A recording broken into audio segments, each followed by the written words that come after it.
Ya pemirsa, langsung saja kita simak informasi hot news yang pertama. Kita lihat ada kapal perang Amerika Serikat yang beroperasi di Laut Cina Selatan.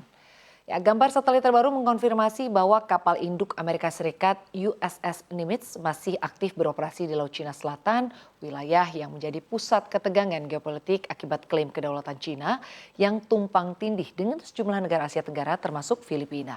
Kehadiran kapal induk bertenaga nuklir itu masih dikonfirmasi oleh Armada ke-7 Angkatan Laut Amerika Serikat yang secara rutin memimpin kehadiran Angkatan Laut Amerika di kawasan Samudra Pasifik bagian barat.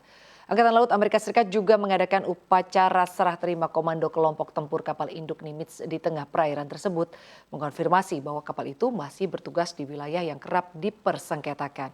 USS Nimitz yang mulai bertugas sejak tahun 1975 merupakan kapal induk tertua dalam armada aktif Angkatan Laut Amerika Serikat.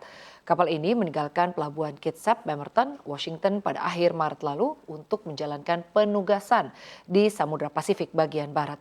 Setelah sempat beroperasi di perairan timur Filipina, USS Nimitz dilaporkan telah memasuki Laut Cina Selatan sejak 3 Mei 2025 dan terlihat berada di barat Pulau Luzon, Filipina Utara.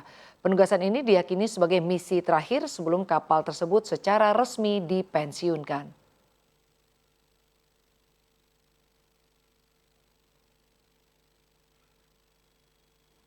Kita ke informasi berikutnya pemirsa, yakni Joe Biden yang didiagnosis kanker prostat agresif.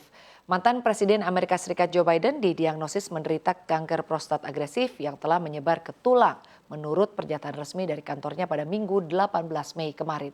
Diagnosis tersebut diberikan pada Jumat lalu setelah Biden yang berusia 82 tahun mengalami gejala urinasi yang memburuk dan ditemukan adanya nodul pada prostat saat pemeriksaan lanjutan. Dalam pernyataan yang dirilis disebutkan bahwa meskipun bentuk kanker ini tergolong agresif, hasil awal menunjukkan kanker tersebut sensitif terhadap hormon yang membuka jalan bagi pendekatan penanganan yang dinilai efektif. Kanker prostat merupakan jenis kanker paling umum pada pria dan meskipun tidak selalu mematikan, varian agresif dengan Gleason score tinggi seperti yang dialami Biden sering memerlukan penanganan intensif. Dalam kasus Biden, skor Gleason dinyatakan sebagai grade group 5, klasifikasi tertinggi yang menunjukkan sel kanker terlihat sangat abnormal menurut American Cancer Society. Pengobatan umum untuk kasus seperti ini meliputi terapi hormon yang dapat mengecilkan tumor dan memperlambat perkembangan kanker meskipun tidak bersifat kuratif.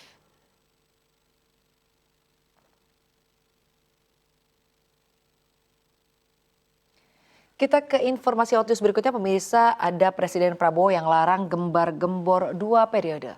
Presiden Prabowo Subianto melarang keras kader-kader partainya dan anggota-anggota organisasi sayap partai gembar-gembor perihal 2 periode kepemimpinannya. Hal ini ditegaskan Presiden Prabowo dalam Kongres Pengurus Pusat Tunas Indonesia Raya atau PP Tidar di Jakarta Sabtu 17 Mei lalu. Presiden Prabowo meminta agar niatan itu disimpan dalam hati saja. Presiden Prabowo pun dengan tegas memastikan tidak akan maju sebagai presiden jika dirinya tidak mencapai target yang ia canangkan.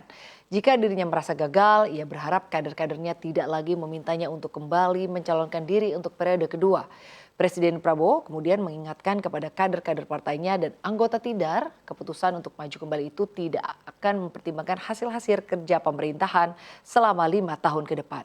Sebelumnya, Partai Gerindra telah menetapkan Presiden Prabowo sebagai capres pada tahun 2029 dan diketok melalui Kongres luar biasa yang digelar dadakan di tengah pelaksanaan rapat pimpinan nasional Rapimnas di Hambalang Bogor, Jawa Barat pada Kamis 13 Februari lalu.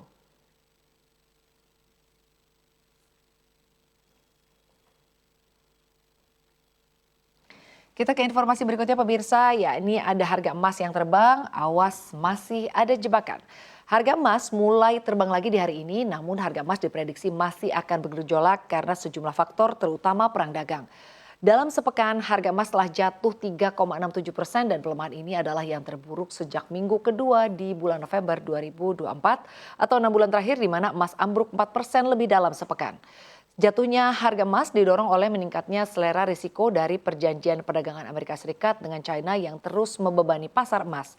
Harga emas ambruk seiring kesepakatan perdagangan Amerika Serikat dan juga China dan kesepakatan ini membuat risiko ketidakpastian merosot tajam. Emas yang identik dengan aset aman di tengah ketidakpastian pun akhirnya kehilangan sinarnya dan meredanya ketegangan perang India-Pakistan juga ikut menyeret harga emas ke bawah. Seiring dengan meredanya ketidakpastian, investor pun kembali berpaling ke instrumen yang berisiko tinggi seperti saham dan kripto. Emas batangan dianggap sebagai lindungan nilai terhadap gejolak ekonomi dan geopolitik. Emas batangan juga cenderung berkinerja baik dalam lingkungan suku bunga rendah.